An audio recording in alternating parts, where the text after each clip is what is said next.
Sebelum kita lanjut ke berita terlengkapnya, alangkah mulianya bagi kalian untuk tekan tombol like dan yang belum subscribe tolong subscribe channel ini. Witan Sulaiman jadi saksi sentuhan Shin Tae-yong di Timnas U23 Indonesia, buat mereka tak dipandang remeh. Kenapa banyak bendera merah putih di laga FC Dallas? Dua pemain Timnas Indonesia Tom Haye dan Nathan Chu Aon resmi tinggalkan SC Heerenveen, pindah ke klub mana? Sebelum lawan Irak dan Filipina di kualifikasi Piala Dunia 2026 zona Asia, Timnas Indonesia bakal lakoni laga uji coba. Nova Arianto pamit temani Shin Tae-yong di Timnas Indonesia pada kualifikasi Piala Dunia 2026 zona Asia.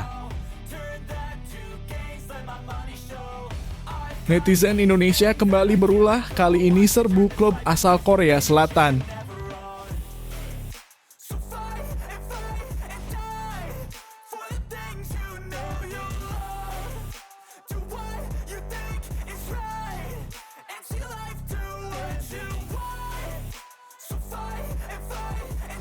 Winger Timnas U23 Indonesia, Witan Sulaiman, mengakui bahwa Garuda Muda sudah berkembang pesat.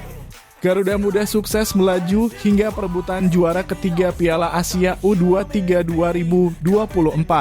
Tampil solid di babak fase grup, faktor kelelahan tidak bisa dihindari karena lawan mereka diisi tim kuat. Puncaknya pasukan Shin Tae-yong harus tumbang dari Guinea pada perebutan tiket terakhir ke Olimpiade 2024. Witan Sulaiman menjelaskan banyak pelajaran yang bisa mereka ambil dari turnamen tersebut. Apalagi Indonesia bertemu dengan Australia dan Korea Selatan yang merupakan tim raksasa di Asia. Namun mereka sukses memberikan performa yang solid sepanjang turnamen. Pemain yang musim lalu membela Bayangkara FC ini melanjutkan, kedatangan mereka sempat menimbulkan pertanyaan. Pasalnya Garuda Muda merupakan salah satu tim debutan di turnamen ini. Kondisi ini yang jadi motivasi bagi semua pemain untuk membuktikan diri. Termasuk kerja keras Shin Tae-yong dan staf pelatih timnas dalam mempersiapkan tim dengan maksimal. Terus juga kita yang dianggap sebelah mata akhirnya kita bisa sampai di semifinal. Itu juga sesuatu yang harus kita apresiasi. Dari seluruh kerja keras pemain dan pelatih juga, tegasnya. Witan optimis dengan proses yang sudah dilewati mereka bisa memberikan prestasi di masa depan. Dia berharap pencapaian yang sudah dicatatkan oleh Garuda Muda bisa menjadi motivasi agar sepak bola Indonesia semakin membaik. Pastinya timnas kita mulai berkembang. Kami juga pemain berharap sepak bola Indonesia berkembang. Bendera merah putih layaknya bendera Indonesia sering terlihat di pertandingan klub Maarten Paes FC Dallas. Apa arti bendera merah putih di pertandingan FC Dallas? Banyak netizen Indonesia menghubungkan bendera merah putih yang banyak dikibarkan supporter di setiap pertandingan FC Dallas dengan kehadiran Maarten Paes. Paes adalah calon kiper naturalisasi Timnas Indonesia yang baru resmi menjadi warga negara Indonesia WNI pada 30 April lalu. Paes yang bermain untuk FC Dallas sejak Januari 2022 berpeluang melakoni debut bersama Timnas Indonesia di kualifikasi Piala Dunia 2026 bulan depan. Bendera merah putih yang sering berkibar di laga FC Dallas tidak ada hubungannya dengan Indonesia. Bendera merah putih merupakan salah satu atribut yang sudah digunakan fans FC Dallas jauh sebelum Paes bergabung dengan klub Liga Amerika Serikat (MLS) itu. Bendera merah putih merupakan salah satu ciri khas FC Dallas seperti yang dicantumkan pihak klub di akun X dan Instagram resmi klub. Kelompok supporter FC Dallas juga menggunakan bendera merah putih saat memberi dukungan, salah satunya kelompok supporter bernama El Matador. Tidak sedikit anggota El Matador, kelompok supporter FC Dallas yang memiliki darah Amerika Latin, mengibarkan bendera merah putih saat mendukung klub kesayangannya. Bendera merah putih juga banyak terlihat ketika FC Dallas mengalahkan Austin FC 2-1 pada laga Derby Texas di Stadion Toyota. Di laga itu Maarten Paes bermain cukup apik dengan melakukan 4 penyelamatan.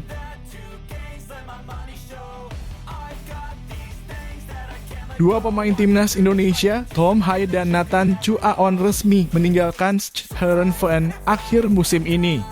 Semalam, baik Tom Haye dan Nathan Chu Aon disambut petinggi SC Heerenveen di tengah lapangan sambil diberikan bunga dan plakat. Akhir pekan ini, SC Heerenveen masih akan bertandang ke markas Sparta Rotterdam di laga pamungkas Liga 1 Belanda. Tom Haye 2,5 tahun lamanya memperkuat klub kasta teratas Liga Belanda tersebut. Selama 2,5 tahun, Tom Haye turun dalam 85 pertandingan dengan koleksi 7 gol dan 12 assist.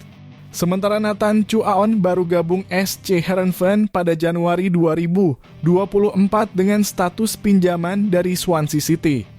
Selama menjalani masa peminjaman ini, Nathan Chu Aon hanya 4 kali tampil, itu pun cuma 15 menit. Sekarang yang jadi pertanyaan, kemana Nathan Chu Aon dan Tom Haye akan berlabuh? Nathan Chu Aon dipastikan balik ke klub lamanya, Swansea City, mengingat masih terikat kontrak di sana. Tom Haye lah yang menjadi pertanyaan. Sempat beredar kabar Tom Haye masuk radar klub yang baru promosi ke Serie A, Como 1907. Jika hengkang ke Como 1907, tentu kabar yang membahagiakan bagi Tom Haye dan pencinta sepak bola tanah air. Sebab akhirnya ada pesepak bola asal Indonesia yang merasakan atmosfer persaingan di kompetisi yang masuk 3 top Eropa. Tom Haye dan Nathan Chu Aon bakal merapat ke Indonesia di penghujung Mei 2024.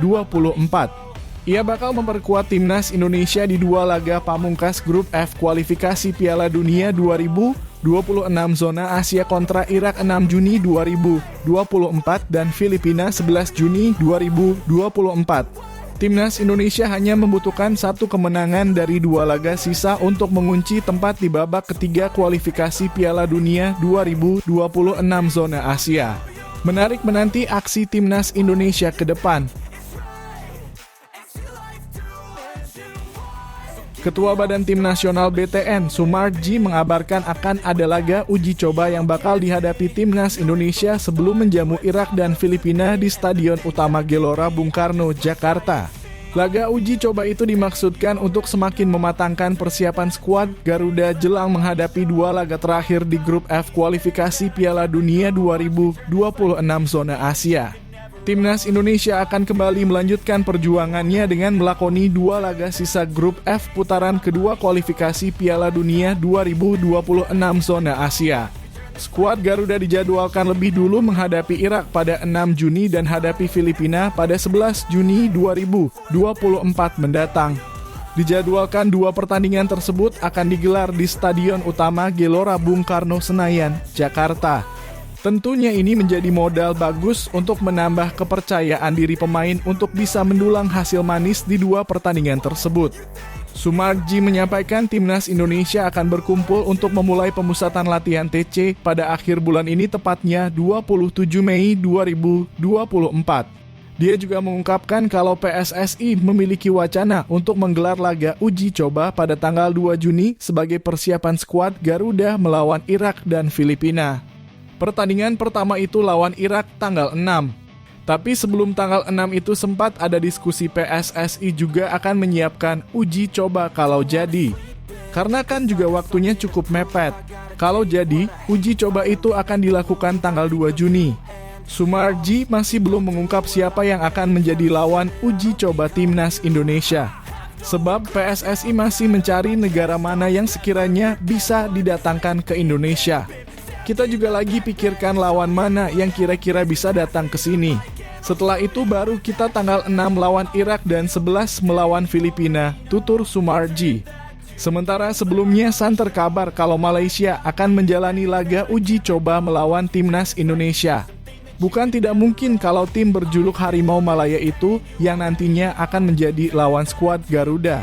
Apalagi mereka merupakan negara tetangga sehingga cukup mudah untuk melakukan perjalanan ke tanah air. Laga kontra Irak dan Filipina merupakan laga penting bagi timnas Indonesia untuk menentukan nasib melangkah ke putaran selanjutnya. Skuad Garuda punya peluang cukup besar karena hanya butuh 1 kemenangan untuk mengunci tiket ke putaran selanjutnya sekaligus otomatis lolos ke Piala Asia 2027. Skuad Garuda saat ini duduk di posisi 2 grup F dengan koleksi 7 angka. Pasukan Sintayong unggul 4 angka atas Vietnam yang duduk di urutan 3. Dan terpaut 5 angka dari Irak yang sudah memastikan diri lolos ke putaran ketiga kualifikasi Piala Dunia 2026.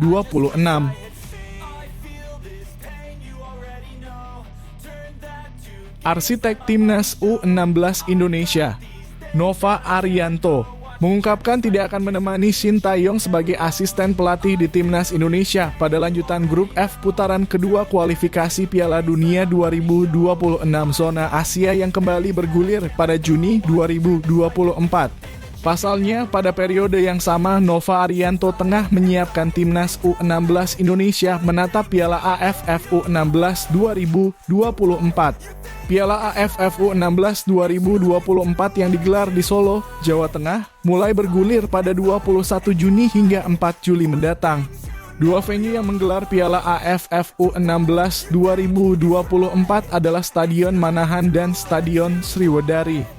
Di awal Juni saya sedang menjalani persiapan untuk Piala AFF U16. Kemungkinan saya minta izin untuk fokus di U-Strip 16, sambung Nova Arianto. Sementara itu di grup F putaran kedua kualifikasi Piala Dunia 2026 zona Asia, Timnas Indonesia menyisakan 2 pertandingan.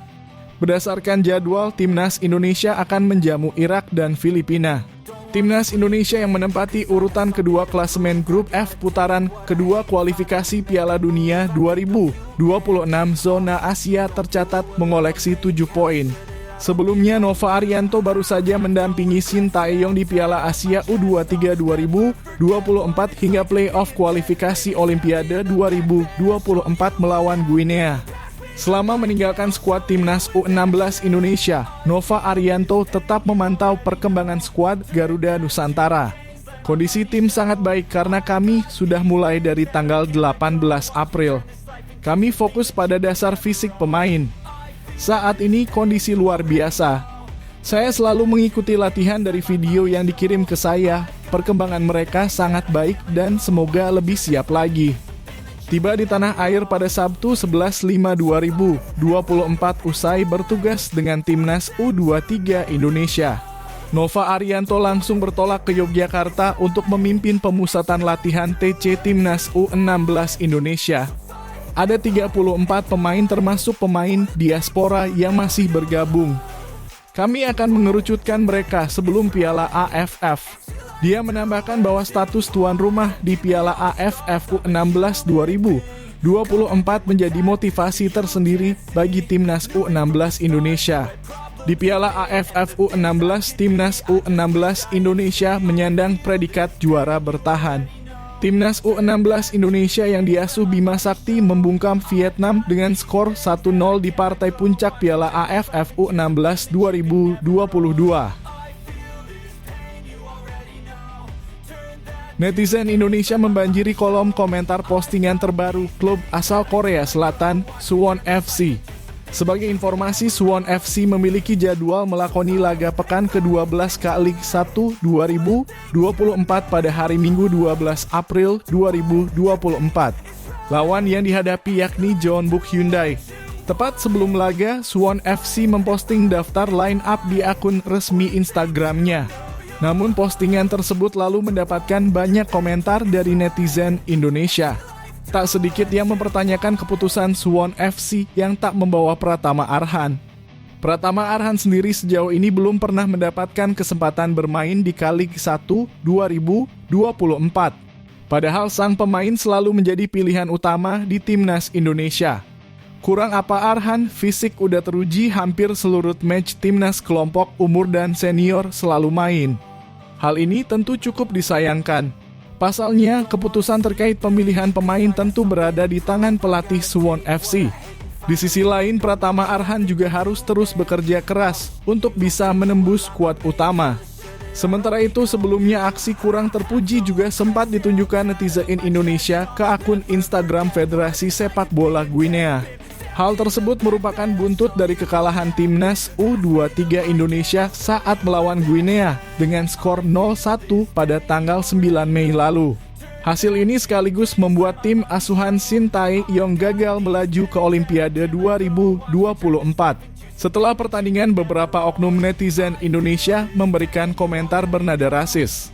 Kejadian tersebut sempat membuat PSSI meminta maaf secara resmi.